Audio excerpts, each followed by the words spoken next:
Mara Ellison had been born in the spring of 1878, when Blackwater Point was still little more than a cluster of weathered fishing cottages perched above restless waves that never seemed to sleep.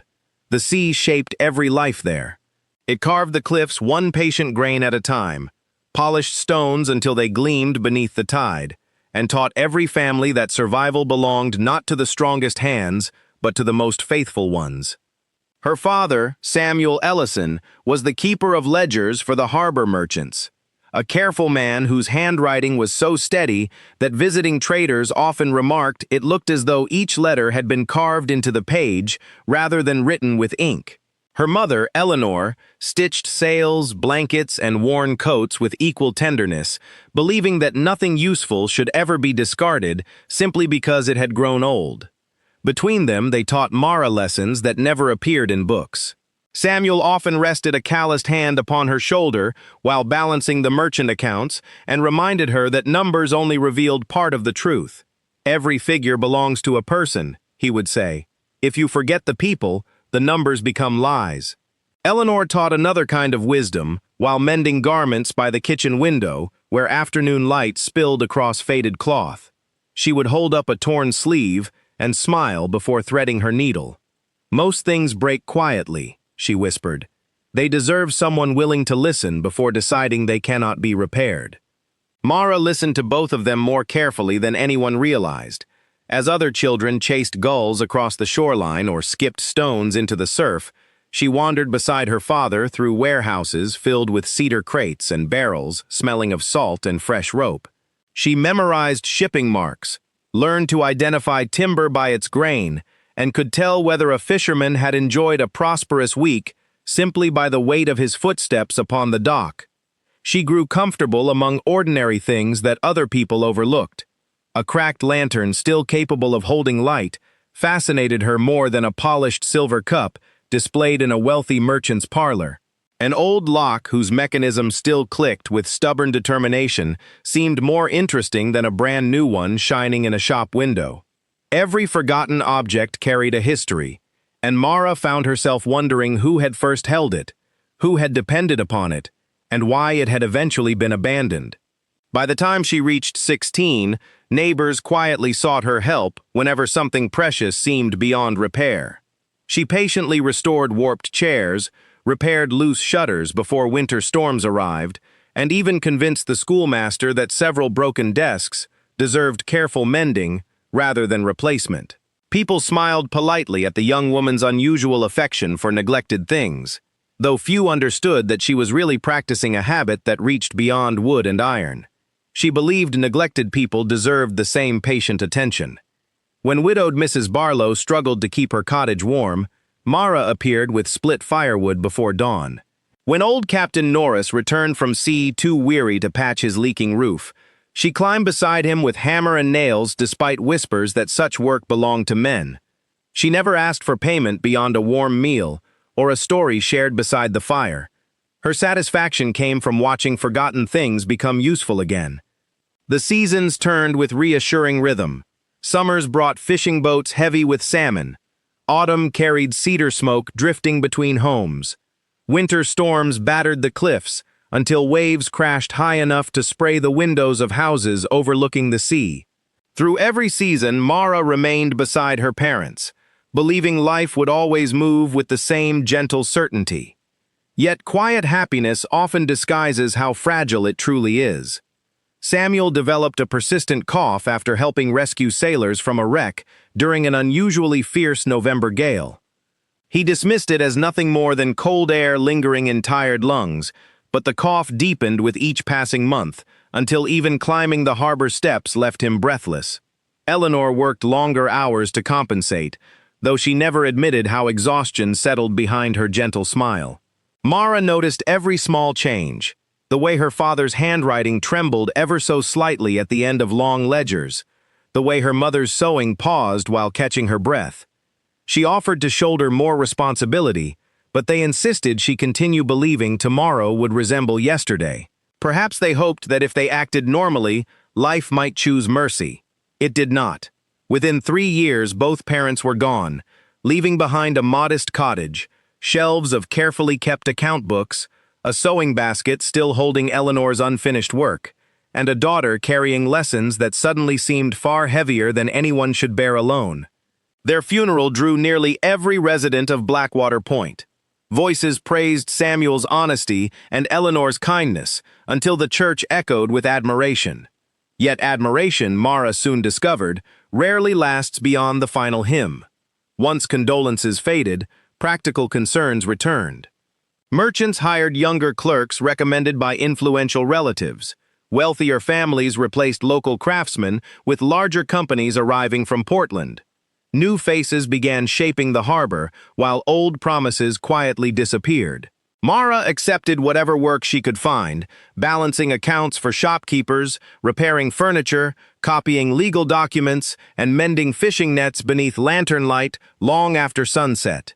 She earned enough to survive, but never enough to escape uncertainty. Still, she refused bitterness. Every evening she swept her parents' cottage, watered Eleanor's small herb garden, and carefully preserved Samuel's ledgers, believing memory itself deserved faithful stewardship. Few noticed how quietly she carried loneliness, because she had learned from the sea that strength often sounds like silence. For nearly 6 years, Mara managed to remain afloat through determination alone, but the world beyond Blackwater Point was changing faster than the little harbor town understood. A wealthy shipping investor named Horace Whitcomb arrived with polished boots, expensive watches, and promises that sounded too grand to question. He spoke of modern warehouses, larger docks, and prosperity that would lift every family together. The town council welcomed him with warm handshakes and eager applause, because hope often arrives dressed in confidence. Whitcomb insisted that older bookkeeping methods belonged to another generation. He brought clerks from the city and quietly convinced merchants that local workers lacked the education necessary for expanding trade. Samuel Ellison's reputation had once protected Mara, but Samuel was gone, and memory proved shorter than gratitude. One merchant after another informed her that her services were no longer required. Some apologized sincerely while explaining they could not oppose Whitcomb's recommendations. Others barely looked up from their desks before dismissing her. Each conversation lasted only minutes, yet together they dismantled the life she had spent years rebuilding. To earn enough for food, she accepted smaller and smaller jobs, polishing brass fixtures in boarding houses before sunrise, washing windows at the schoolhouse after classes ended, copying church records beneath dim candlelight, and repairing broken furniture for families who themselves struggled to pay. Every evening she returned to her little cottage, exhausted but unwilling to surrender. She believed difficult seasons eventually passed because she had watched countless storms exhaust themselves against the cliffs. Then another hardship arrived without warning. During an unusually violent winter, relentless rain loosened the hillside supporting her parents' cottage. Cracks crept across the walls like pale veins. The front porch sagged. One cold morning, the chimney leaned enough that neighbors begged her to leave before the entire structure collapsed. She salvaged what she could: her mother's sewing basket, Samuel's ledgers, a framed family photograph, several blankets, a kettle, and a small cedar chest holding letters written over 3 decades. The following week, the hillside gave way. The cottage slid into the ravine below, disappearing beneath mud, broken timber, and shattered stone. Mara stood in the freezing rain beside other townspeople who watched in helpless silence as the last physical reminder of her family vanished forever. She cried only after everyone else had gone home. With nowhere permanent to live, she rented a narrow room above the blacksmith stable. The roof leaked whenever storms rolled inland. Mice nested beneath loose floorboards, and the single window overlooked nothing more inspiring than stacked firewood. Still, she swept the room each morning and placed Eleanor's sewing basket beside the bed, as though dignity could survive even in cramped spaces. Her savings dwindled with alarming speed. Every coin she spent required another day's labor to replace, yet work continued disappearing as Whitcomb's influence spread. He purchased warehouses, controlled shipping contracts, and persuaded the council to approve projects benefiting his own businesses first. Families who questioned his decisions found themselves mysteriously overlooked when jobs became available. Mara noticed these patterns because Samuel had taught her to look beyond numbers toward people. She quietly mentioned her concerns during one council meeting, producing copies of shipping records revealing that local fishermen earned less despite increasing exports. Rather than thanking her for careful observation, Council Chairman Edwin Granger frowned impatiently and accused her of misunderstanding modern commerce. Whitcomb smiled politely before suggesting grief over losing her parents had perhaps clouded her judgment. The room filled with uncomfortable silence. Men who had once sought Samuel's advice stared at the table instead of defending his daughter. Mara gathered her papers without another word and walked home beneath gray skies heavier than the rain. From that day forward, the council viewed her as troublesome rather than trustworthy. Opportunities disappeared almost completely. Even neighbors who respected her hesitated to offer work for fear of displeasing influential employers. Hunger became an increasingly familiar companion. She learned to stretch soup across several days, to bake bread using whatever grain remained affordable, and to gather edible herbs growing wild along sheltered cliffs. Pride tempted her to leave Blackwater Point entirely, yet every path leading inland felt like abandoning her parents all over again. She could not explain it, but she believed their lessons still belonged somewhere along that coast. Late one autumn afternoon, the owner of the stable informed her that he had accepted a tenant willing to pay more for the room. He apologized sincerely and offered an extra week before she needed to leave. Mara thanked him because kindness deserved gratitude even when it could not change circumstances. She counted her remaining money that evening. $12.40. That was all. Enough perhaps for train fare to an unfamiliar town where no one knew her name, but not enough to begin another life with certainty. She considered selling Samuel's ledgers or Eleanor's sewing basket, yet each object represented promises she refused to betray. The next morning she packed everything she owned into 2 bundles and wandered through Blackwater Point, searching for direction. Conversations stopped as she passed. Some people pitied her, others assumed she would finally leave. A few simply looked away, because witnessing another person's hardship often reminds us how fragile our own comfort truly is. As sunset painted the ocean copper and gold, Mara climbed the western trail overlooking the cliffs, where an abandoned building stood against the horizon, like a lonely sentinel refusing to surrender to time. It had once been called the Gull's Crest Inn, famous decades earlier when coastal steamships brought travelers seeking fresh sea air and spectacular views. Fires, storms, changing trade routes, and endless rumors had emptied its rooms one by one until only silence remained. Children dared one another to approach its porch, but rarely crossed the threshold. Fishermen claimed strange lights sometimes appeared in upper windows, despite the building standing empty for years. Older residents insisted sorrow lingered there after its owners vanished under mysterious circumstances long ago. Whether the stories contained truth hardly mattered anymore. Fear had accomplished what weather could not. It convinced everyone to leave the place alone. Mara studied the weathered structure while wind tugged gently at her coat. Broken shutters clung stubbornly to cracked windows. Ivy climbed stone walls softened by salt and rain. The roof sagged in places, yet the foundation still appeared surprisingly solid. She did not see a cursed building. She saw craftsmanship waiting beneath neglect. She saw possibilities hidden behind years of abandonment. Most importantly, she saw shelter. The following morning, a notice appeared outside the council office announcing that unpaid property taxes had finally forced the town to auction the deserted inn. Few bothered reading beyond the headline because everyone assumed the building was worthless. When bidding began, only a handful of curious spectators attended. Whitcomb laughed quietly with several council members while commenting that even firewood cut from the old place might cost more than the property itself. The clerk called for offers. Silence answered. Mara reached into her satchel, feeling every coin she possessed. Her heart pounded loudly enough that she wondered whether others could hear it above the wind. Then she raised her hand and offered $10. Several people chuckled. Someone muttered that desperation had finally stolen her good sense.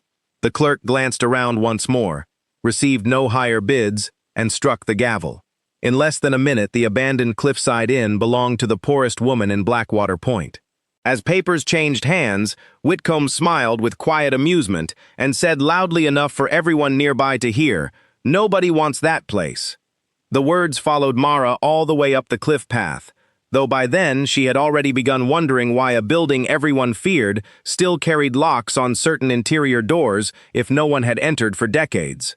The front door protested with a deep groan as Mara pushed against it, as though the old inn itself had forgotten the sound of someone entering with hope instead of fear. Dust floated lazily through narrow beams of afternoon sunlight, spilling between cracked shutters, and the scent of damp cedar mingled with salt carried inland from the sea below. Every floorboard seemed to speak beneath her boots, not with menace but with age, like an elderly storyteller clearing his throat before beginning another tale. She stood quietly inside the entrance hall for several moments, allowing her eyes to adjust and her breathing to settle. The silence surprised her. There were no ghostly whispers, no strange lights, no invisible presence waiting in forgotten corners. She heard only the wind slipping through broken window frames and the distant crash of waves striking the cliffs hundreds of feet below. Fear, she thought, had probably survived here longer than truth. She set her satchel upon an old reception desk whose polished surface still glimmered beneath decades of dust. Running her fingers across the wood revealed fine walnut craftsmanship that no ordinary boarding house could have afforded. Whoever built Gull's Crest Inn had expected it to endure for generations. The staircase remained remarkably sturdy despite worn carpeting. Elegant railings curved gracefully toward the upper floor, where faded wallpaper still displayed delicate patterns of climbing ivy. Portraits had once hung along the hallway, though only pale outlines remained where sunlight had failed to reach. Someone had removed them carefully rather than tearing them away. That detail lingered in Mara's thoughts. Buildings abandoned in haste rarely lost their paintings so neatly. Room after room greeted her with evidence of gradual departure rather than sudden disaster. Beds remained neatly arranged beneath moth-eaten quilts. Chairs stood beside windows overlooking the sea. Shelves still held cracked teacups, worn novels, and empty flower vases. It appeared less like a place destroyed than one patiently waiting for its owners to return. As evening approached, Mara swept the entrance hall and one downstairs room clean enough to spend the night. She gathered broken branches scattered across the grounds, repaired the fireplace grate with scraps of iron she found in an old maintenance shed, and coaxed a small fire into life. Warm light danced across faded walls, chasing away shadows that had ruled the room for years. She smiled quietly while heating a simple pot of soup because, despite everything, she finally possessed a roof again. It leaked in places and sighed whenever the wind strengthened, but it belonged to her. Outside, lanterns glowed across Blackwater Point, while distant laughter drifted upward from homes where families gathered around supper tables. More than one resident looked toward the lonely inn perched upon the cliffs and wondered whether the foolish woman inside would remain until morning. Mara slept more peacefully than she had in months. At dawn, she began exploring systematically, treating the inn as Samuel once treated complicated account books. Every room deserved careful attention.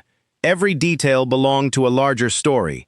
She opened windows swollen shut by years of moisture, swept away thick blankets of dust, cataloged useful furniture, and examined walls for water damage. By the third day, she discovered something curious. According to the exterior dimensions of the building, there should have been another room occupying part of the western wing above the dining hall. Yet inside, measurements refused to agree. A hallway ended too early. 2 bedrooms seemed narrower than their outside walls suggested. Her father had often smiled whenever figures failed to balance because hidden answers usually waited nearby. Mara experienced that same quiet certainty now. She returned downstairs carrying a length of twine, measuring each corridor with patient precision before comparing the results to the outer walls. Again, the numbers disagreed. Somewhere within Gull's Crest Inn existed empty space. No visible doorway reached. She resisted the temptation to begin smashing walls. Eleanor had taught her that repairs required listening before force. Instead, Mara examined every corner slowly. She tapped wooden panels with the handle of an old hammer, listening for changes in sound. Most answered with the dull certainty of solid timber. Then, near the end of the upstairs corridor beside a faded painting hook, one section responded with a hollow echo. Her pulse quickened. She brushed away layers of dust until decorative woodwork emerged. Unlike surrounding panels, one vertical strip displayed almost invisible scratches where fingers had repeatedly touched the same place long ago. She pressed gently. Nothing happened. She pushed harder. Still nothing. Kneeling closer, she noticed a tiny brass nail positioned unlike every other nail in the hallway. It could rotate. Carefully, she turned it a quarter circle. Somewhere inside the wall, an old mechanism clicked. The entire panel shifted outward scarcely an inch. Mara stepped back in astonishment. Hidden hinges, concealed for decades, slowly surrendered beneath steady pressure. A narrow doorway opened into darkness, untouched by sunlight. Cool air drifted outward, carrying the faint scent of cedar chests, old paper, and dried lavender rather than mold. Someone had sealed the room deliberately, preserving it from the passage of time. Mara lit an oil lamp before entering. The flame illuminated a surprisingly comfortable chamber, no larger than a modest bedroom. Shelves lined every wall from floor to ceiling. A writing desk rested beneath a round window now hidden behind the exterior stonework. Dust covered every surface, yet almost nothing appeared damaged. Books stood neatly arranged. Maps remained rolled inside leather tubes. A globe occupied one corner. Several cedar trunks sat beneath woven blankets that insects had somehow spared. Most remarkable of all, the room felt inhabited despite decades of silence, because everything remained exactly where its owner had last placed it. On the desk lay a fountain pen beside an open journal, as though someone intended to return after only a brief interruption. Mara approached slowly, afraid even her footsteps might disturb history itself. She lifted the journal carefully. The ink had faded slightly but remained perfectly readable. The first page bore an elegant signature. Abigail Mercer. Below the name appeared a date from 38 years earlier. Mara remembered hearing the surname as a child. Nathaniel and Abigail Mercer had built Gull's Crest Inn during prosperous years before disappearing from public life under circumstances no one clearly remembered anymore. Rumors claimed bankruptcy. Others whispered scandal. Some insisted tragedy had driven them away. Yet no one had ever spoken with certainty. The journal's opening pages described ordinary life at the inn. Travelers arriving from distant ports, children laughing along the cliffs, musicians performing in the dining room during harvest festivals. Abigail wrote with warmth and extraordinary attention to people rather than profits. She remembered birthdays of fishermen, favorite songs of visiting sailors, recipes shared by strangers passing through, and storms survived together. The inn had once served as the heart of Blackwater Point, rather than merely a business. Mara turned another page and discovered the tone gradually changing. Abigail began recording concerns about influential businessmen attempting to purchase land surrounding the harbor. Certain contracts, she wrote, seemed designed to transfer ownership away from local families who barely understood the legal language they signed. She mentioned secret meetings, falsified property valuations, and pressure placed upon widows struggling after difficult fishing seasons. Several names appeared repeatedly, though one in particular caught Mara's attention. Gideon Whitcomb, Horace Whitcomb's father. Mara's breath caught. She lowered the journal slowly, while her eyes drifted across the shelves surrounding her. Whatever story had been hidden inside this room, it had already begun reaching into the present.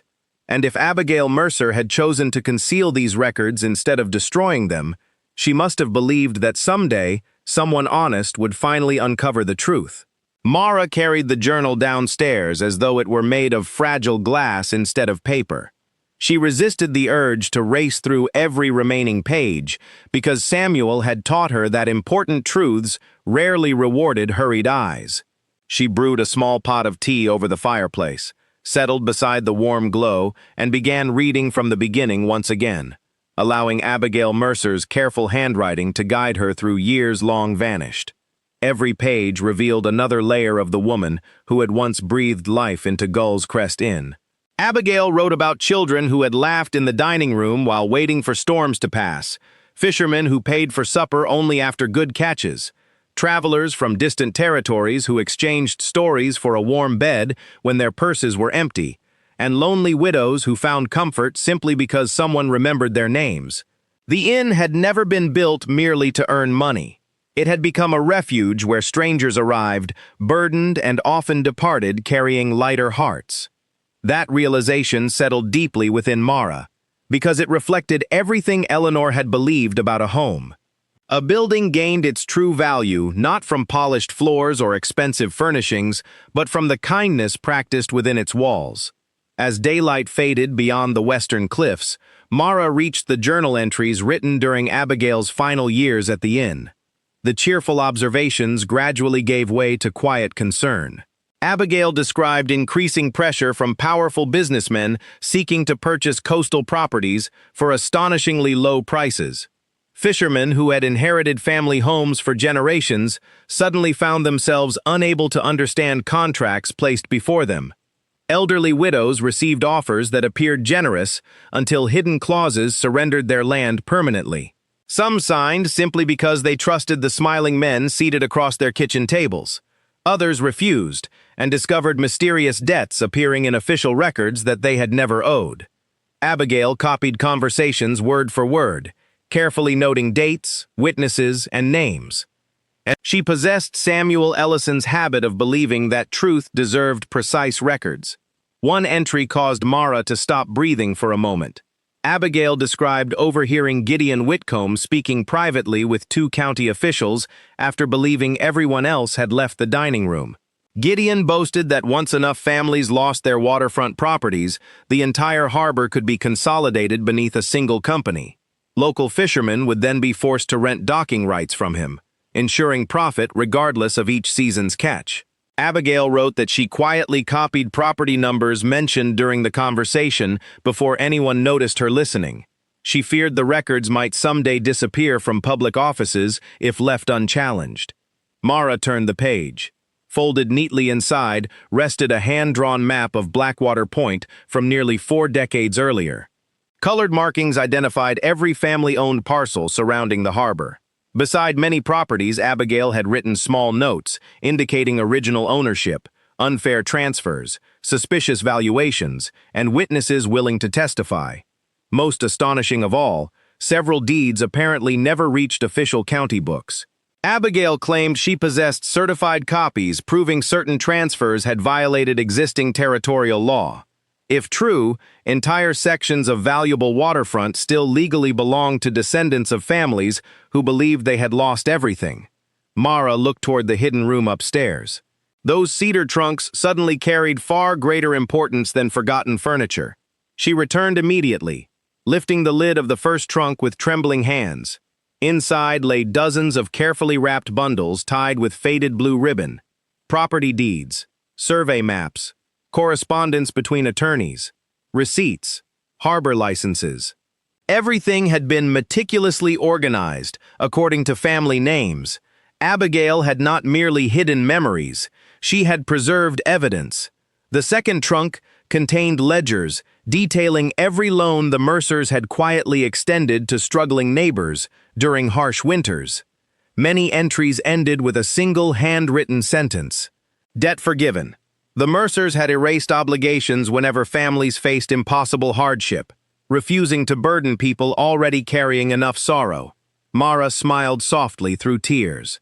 The town remembered the inn as cursed because memory had forgotten the generosity once sheltered within its walls. The third trunk proved even more extraordinary. Beneath neatly folded blankets rested a locked walnut box bearing the Mercer family crest. Unlike the hidden door, this lock remained firmly sealed. Mara searched the desk until she discovered a tiny brass key tucked beneath an inkwell, exactly where Abigail would likely have hidden it.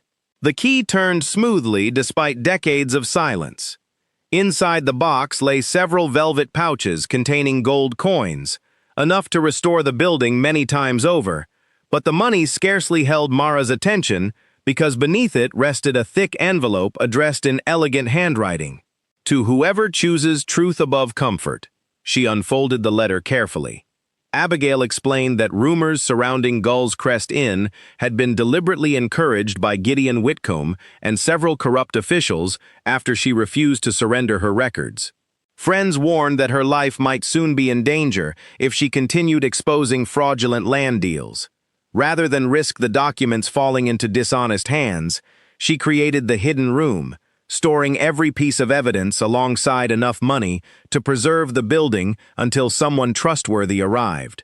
She and her husband had quietly left Blackwater Point under assumed names, hoping distance would protect them, while history slowly uncovered the truth.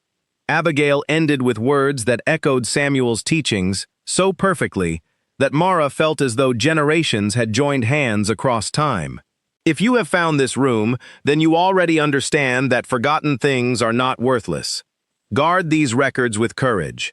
They belong not to you, but to every honest family whose future was quietly stolen. Restore what can still be restored, even if no one remembers who first planted the seed. Mara lowered the letter onto the desk. Outside, waves continued striking the cliffs exactly as they had when Abigail wrote those lines decades earlier. The sea remembered. Perhaps truth remembered as well. During the following week, Mara scarcely left the inn except to purchase bread and lamp oil. She devoted every waking hour to sorting documents into careful order, comparing Abigail's records against Samuel's surviving ledgers rescued from the cottage years before. Remarkably, her father's meticulous bookkeeping confirmed many of Abigail's observations. Shipping records revealed unusual ownership changes occurring shortly after suspicious property transfers. Harbor fees suddenly flowed toward companies controlled by Gideon Whitcomb. The pattern extended across nearly 20 years. When Mara compared newer documents involving Horace Whitcomb, she noticed something equally disturbing. The son had continued the father's methods almost exactly. Different signatures, different companies, identical strategy. Families gradually surrendered land through confusing contracts until Whitcomb interests quietly accumulated control over much of Blackwater Point. The discovery explained why prosperity promised by Horace never seemed to reach ordinary fishermen. They worked harder than ever, while owning less with each passing season. Mara filled notebook after notebook, connecting dates, names, and transactions. The deeper she looked, the clearer the picture became. Yet another mystery remained unanswered. Why had Abigail never returned after preserving such overwhelming evidence? The final pages of her journal offered only one clue. Shortly before sealing the hidden room, Abigail mentioned entrusting a final testimony to someone she described only as the keeper of the light. No name appeared, no explanation followed. The phrase lingered in Mara's thoughts throughout the evening until she glanced through the western window toward the lonely lighthouse standing upon another rocky point several miles south. The lighthouse keeper. Could Abigail have hidden another piece of the story there? Before she could decide, a sharp knock echoed through the front door. Few visitors climbed the abandoned cliff after sunset. Mara extinguished one lamp instinctively before opening the door a cautious few inches. Standing upon the porch was old Captain Elias Norris, his gray beard dancing in the wind beneath a weathered oilskin coat. He glanced over his shoulder toward the dark trail before speaking quietly. "Miss Ellison," he whispered, "people have begun asking questions about why lights burn so late in this old place." Mara invited him inside. The captain removed his hat, warming his hands near the fire before reaching into his coat pocket. Without a word, he placed a small silver compass upon the table. Mara recognized it instantly. Samuel's compass, the very one lost years earlier during a rescue at sea. "Where did you find this?" she asked softly. Captain Norris sighed heavily. "I never lost it," he admitted. "Your father gave it to me the night before he died. He told me if anyone ever came looking for the Mercers, I was to wait until I was certain they cared more for the town than themselves. He believed that person would be you." Mara stared silently as the old captain continued. "Your father knew Abigail Mercer. More than that, he helped protect some of her records before she disappeared. He suspected the truth would outlive all of us, but only if someone patient enough remained behind to gather the scattered pieces. The room fell quiet, except for the steady crackling of the fire. Then Captain Norris looked directly into Mara's eyes with a seriousness she had never seen before. "Miss Ellison," he said, "Horace Whitcomb has learned someone entered the inn, and if he discovers what you've found before the rest of the town learns the truth, those hidden records may disappear forever, just as he believes every inconvenient story eventually does." Captain Norris remained only a few minutes before slipping quietly back into the darkness, careful that no curious eyes should notice him leaving the abandoned inn. Before stepping onto the porch, he paused beside the doorway and looked back at Mara with an expression that blended pride and concern. "Your father once told me that truth moves more slowly than lies," he said, "but it never grows tired. Remember that." Then he disappeared into the mist, rolling inland from the sea, leaving Mara alone, with the compass resting upon the table and the weight of generations suddenly pressing upon her shoulders. She hardly slept that night. The fire burned low while she spread Samuel's ledgers beside Abigail Mercer's journals, until the dining room resembled a small archive rather than an abandoned inn.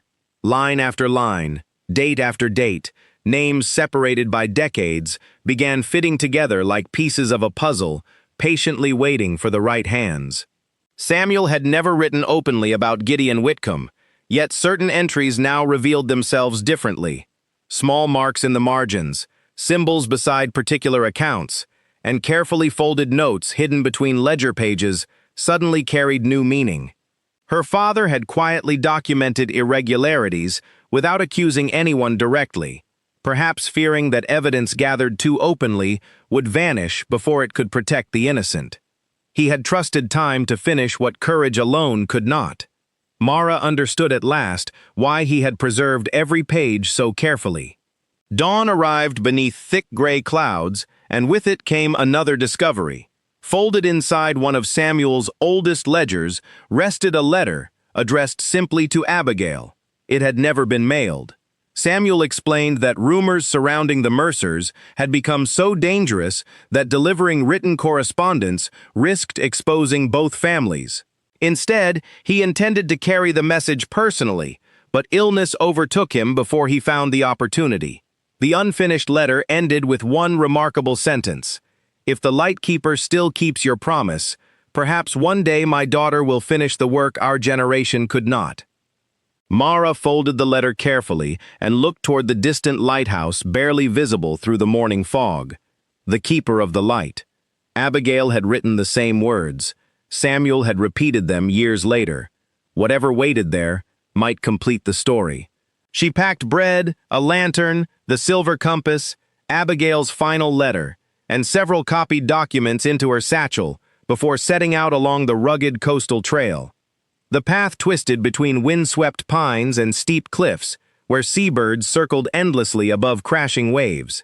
It took nearly 3 hours to reach the weathered lighthouse standing alone upon its rocky point. Unlike Gull's Crest Inn, the lighthouse remained occupied, though its white paint had faded beneath decades of salt and storms. An elderly woman answered Mara's knock. Her silver hair rested neatly beneath a wool bonnet, and although age had bent her shoulders slightly, her eyes remained remarkably bright. "You must be Miss Ellison," she said before Mara could introduce herself. Surprise crossed Mara's face. The woman smiled gently. "Captain Norris walks more slowly these days than he believes. Word travels faster than old sailors." She invited Mara inside, where the warmth of a cast-iron stove filled the small keeper's cottage with the comforting aroma of fresh bread. The woman introduced herself as Ruth Calder, widow of the previous lighthouse keeper and daughter of the man who had tended the light before him. 3 generations of her family had watched over ships entering Blackwater Point. When Mara mentioned Abigail Mercer, Ruth quietly closed the curtains before retrieving a worn cedar box from beneath the staircase. "I've waited 36 years to open this again," she whispered. Inside rested a sealed envelope bearing Abigail's unmistakable handwriting. Across the front she had written, "Open only when someone comes carrying Samuel Ellison's compass." Ruth glanced toward the silver instrument resting in Mara's hand and nodded with quiet satisfaction. Then the waiting is finally over. Mara opened the envelope carefully. Inside lay another letter together, with a small brass key and a detailed survey of the entire harbor shoreline. Abigail explained that the hidden room contained enough evidence to expose past corruption, but one final record had been concealed elsewhere, because no single hiding place could be trusted forever. Beneath Gull's Crest Inn, she wrote, existed an older stone foundation dating back to the first trading post built upon the cliffs. Hidden within that cellar was a locked iron chest containing the original territorial charter establishing public access to Blackwater Harbor. Gideon Whitcomb had spent years trying to acquire exclusive control over the waterfront because he believed the charter had been destroyed. In truth, Abigail had rescued it before dishonest officials could alter or burn it. The brass key opened that chest. Without the original charter, fraudulent property transfers could be challenged. With it, generations of injustice might finally be corrected. Ruth watched Mara finish reading before speaking softly. Abigail and Nathaniel stayed here for 2 nights before leaving forever. They cried more for the town than for themselves. They believed Blackwater Point would someday forget what honesty looked like, unless someone ordinary reminded everyone. Mara thanked the elderly woman before beginning the long walk home, but Ruth stopped her at the doorway. "Take this as well." She handed Mara a beautifully carved wooden box, no larger than a Bible. Abigail asked that whoever carried the compass should also carry this. Inside lay dozens of handwritten testimonials from fishermen, widows, merchants, and travelers whose lives had been changed by the kindness practiced at Gull's Crest Inn. None concerned money. Instead, they described meals shared with strangers, debts quietly forgiven, children sheltered during storms, and hope restored during desperate seasons. Mara realized these pages held something no legal document ever could. They proved what the inn truly represented. By the time she returned to the cliffside, evening shadows stretched across the sea. Before entering the building, she noticed fresh boot prints circling the porch. Someone had visited while she was away.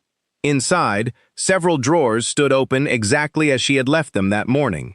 Chairs had been moved. Dust upon the reception desk bore unfamiliar handprints. Whoever searched the inn had failed to discover the hidden room, but they had certainly looked for something. Mara immediately climbed upstairs. The concealed panel remained untouched. She slipped inside, closed it behind her, and examined every trunk. Nothing appeared missing. Still, the realization chilled her. Horace Whitcomb's curiosity had become action. He no longer dismissed the abandoned inn as worthless. He suspected it contained something valuable, though perhaps he did not yet know exactly what. Mara spent the next 2 days preparing copies of every important document. Rather than keeping everything together, she divided the evidence carefully. One bundle remained hidden inside the secret room. Another she entrusted to Captain Norris. A third she carried personally. Samuel had always warned that important records should never depend upon a single shelf or a single person. On the 3rd morning, she unlocked the old cellar beneath the inn. The entrance lay concealed beneath loose floorboards inside the pantry. Narrow stone steps descended into darkness older than the building above. Moist air carried the scent of earth and ancient cedar. Moss-covered rough stone walls laid by hands long forgotten. At the bottom, she discovered remnants of the original trading post Abigail had described. Broken barrels rested beside crumbling shelves. Rusted tools lay scattered where workers had abandoned them decades earlier. Guided by Abigail's survey, Mara counted 12 paces from the eastern wall before striking the floor gently with a shovel handle. A hollow sound answered. She cleared away packed earth until a flat iron hatch emerged beneath layers of soil. The brass key slipped perfectly into the lock, despite the passing years. With considerable effort, she lifted the heavy lid. Inside rested an iron chest wrapped in oilcloth, remarkably preserved from moisture. Her hands trembled as she opened it. The original harbor charter lay inside exactly as Abigail promised, its official seals still intact beneath protective wax. Beside it rested survey maps, territorial correspondence, and signed agreements establishing Blackwater Harbor forever as a shared public port that could never legally belong to one private company. Horace Whitcomb's entire empire along the waterfront had been built upon a foundation that suddenly appeared far less secure. Before Mara could examine the remaining contents, footsteps echoed faintly across the floor above. Then another sound followed, the unmistakable creak of the front door opening. Someone had entered the inn once again. This time they had not bothered knocking. The footsteps belonged to Horace Whitcomb and 2 deputies from the county office. They searched every hallway, every guest room, and every storage closet, convinced that somewhere inside the forgotten inn lay the reason Mara had suddenly become so determined. But truth, like the tide, often hides beneath the surface until the proper hour. Mara waited silently in the old stone cellar until their lanterns disappeared into the night, the original harbor charter safely wrapped inside her satchel. She understood then that the time for quiet discovery had ended, and the time for honest revelation had finally arrived. 3 mornings later, the entire town gathered before the council hall after Captain Norris rang the old harbor bell that had not sounded in years except during moments of great importance. Fishermen left their boats. Shopkeepers closed their doors. Mothers carried children by the hand. Even those who had laughed when Mara bought the Cliffside Inn stood quietly among the growing crowd. Horace Whitcomb arrived wearing the same confident smile that had won so many people to his side, believing this gathering would end as every other challenge had ended, with his influence untouched. But this time, Mara did not come carrying opinions. She came carrying truth. One by one, she placed Abigail Mercer's journals, Samuel Ellison's ledgers, the forgotten property deeds, the signed testimonies, the survey maps, and finally the original territorial harbor charter upon the long council table. Every document confirmed the next. Every signature matched another. Every date completed a story that had remained unfinished for nearly 40 years. The silence that followed felt heavier than any storm Blackwater Point had ever endured. The county judge, who had traveled from Astoria after receiving copies of Mara's evidence, carefully examined each record before speaking. His voice carried across the square with unmistakable authority. The fraudulent transfers would be overturned. The harbor would once again belong to the community, exactly as the original charter required. Families whose land had been wrongfully taken would receive their rightful ownership. Public records would be restored. Every false contract connected to Gideon Whitcomb's schemes and continued under Horace's control would be investigated. Horace Whitcomb offered excuses, then arguments, then accusations, but paper preserved by honest hands proved stronger than polished words. The same townspeople who had once trusted him now quietly stepped away, realizing they had mistaken confidence for character. No one shouted. No one celebrated another person's downfall. Justice arrived the way the sunrise reaches the sea, slowly, steadily, and impossible to stop. Weeks turned into months, and Blackwater Point began changing in ways no one had imagined possible. Families returned to docks that had belonged to their grandparents. Small fishing businesses reopened. Young apprentices learned old trades from craftsmen who finally believed their work still had a future. The harbor filled once again with the sound of hammers, laughter, gulls, and hopeful conversation. Yet the greatest transformation stood upon the western cliff where Gull's Crest Inn slowly awakened from decades of silence. Volunteers arrived every Saturday carrying paintbrushes, fresh lumber, quilts, flowers, and determination. The widow whose family recovered a small parcel of waterfront baked bread for the workers every morning. Children planted wildflowers along the stone path. Old Captain Norris repaired the weathered porch with hands that had once believed they were too old for such labor. Ruth Calder donated Abigail Mercer's wooden box of testimonials, which found a permanent place beside the restored fireplace. Mara accepted none of the gold hidden in the cedar trunk for herself beyond what was needed to restore the building. The remaining money established a community fund that repaired widows' homes, bought fishing equipment for young families, and created a small schoolroom inside the inn where children learned reading, bookkeeping, navigation, and practical crafts. Gull's Crest Inn became exactly what Abigail Mercer had dreamed it would remain, a refuge where no honest traveler was turned away because of an empty purse, and no neighbor faced hardship alone. One autumn evening, nearly a year after Mara first climbed the hill carrying only $12.40, the inn welcomed its 100th guest since reopening. Lamps glowed warmly in every window. Music drifted gently from the dining room, where fishermen, merchants, teachers, travelers, and children shared supper beneath polished beams that once seemed destined to collapse. Above the fireplace hung a simple wooden plaque carved from cedar rescued during the restoration. It bore only a single sentence: "Forgotten things are often waiting for faithful hands." Visitors frequently asked Mara whether she regretted spending her last $10 on a place everyone else had rejected. She would smile softly before looking through the window toward the endless sea. "People thought they were warning me away from an empty building," she would answer. "But they were really pointing me toward a story that had been waiting for someone willing to listen."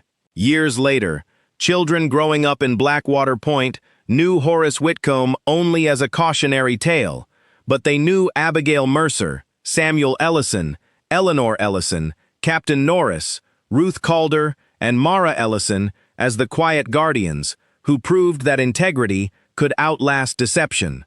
Travelers crossing the Oregon coast often stopped at Gull's Crest Inn after hearing rumors of its remarkable history. They expected to find a famous hidden room. Instead, Mara would simply welcome them through the front door with a warm meal, a clean bed, and the same kindness Abigail had once offered strangers decades before. The hidden room remained preserved, not as a treasure chamber, but as a small museum, reminding every visitor that the greatest fortunes are rarely measured in gold.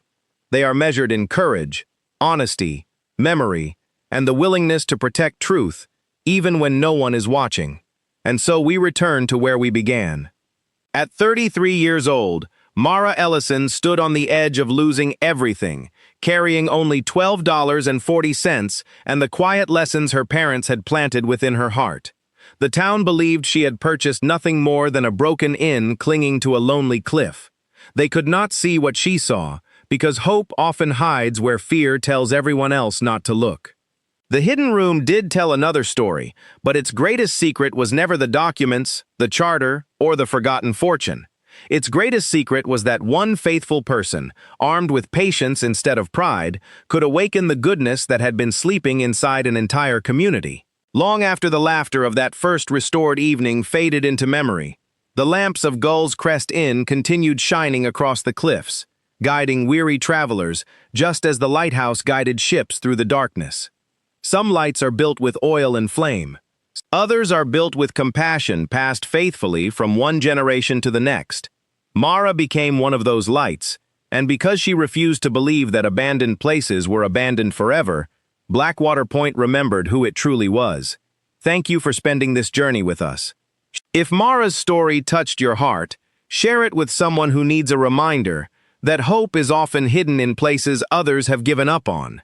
We'd love to hear from you in the comments. What is one time in your life when you discovered unexpected value in something everyone else had written off? Your stories inspire this community just as much as ours. And if you enjoy heartfelt frontier tales filled with courage, mystery, and quiet triumph, don't forget to like this video, subscribe, and become part of the Berry Tales family, where every forgotten place has a story worth telling. Until our next journey together, stay kind, stay hopeful, and stay close.